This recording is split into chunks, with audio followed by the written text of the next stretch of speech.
wherein they, the world, if you please, think it strange that you run not with them to the same excess of riot, speaking evil of you.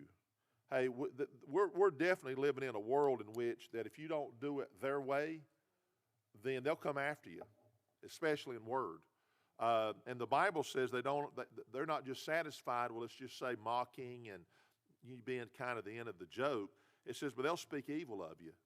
Are we not living in a day and age in which that if you don't jump through the hoops, do it the right way, then they'll figure out a way to speak evil of you? When I mean speak evil, I'm talking about things that can get you into serious trouble. This is the world we live in. So this is leading up to this thing about having fervent charity. So the point is, when I look at this, these are the things that can make you upset. We can sit around and talk about the world and how they've done things and how they're doing things.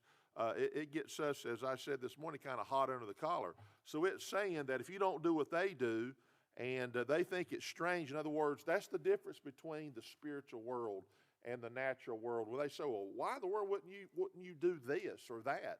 Because there's a stark difference, you see. All right, then look at verse 5.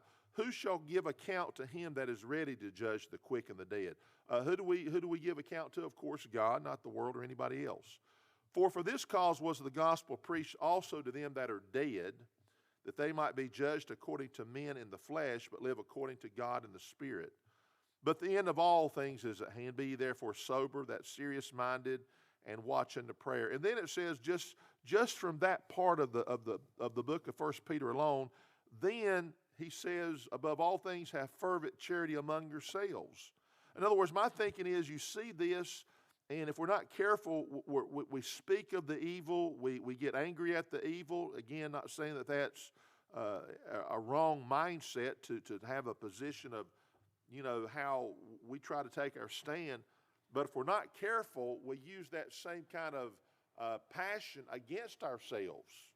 We get mad at each other because we're already upset about things. So it says, have fervent charity among yourselves, for charity shall cover the multitude of sins. Again, it's not talking about that God looks at sin and says, oh, well, I don't.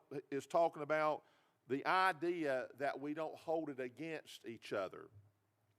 We don't look at that. We say to ourselves, I'm going to love and I'm not going to sit and dwell on the negatives that people have, because if you do that, then we'll never get past things. We'll always be just a bunch of angry people.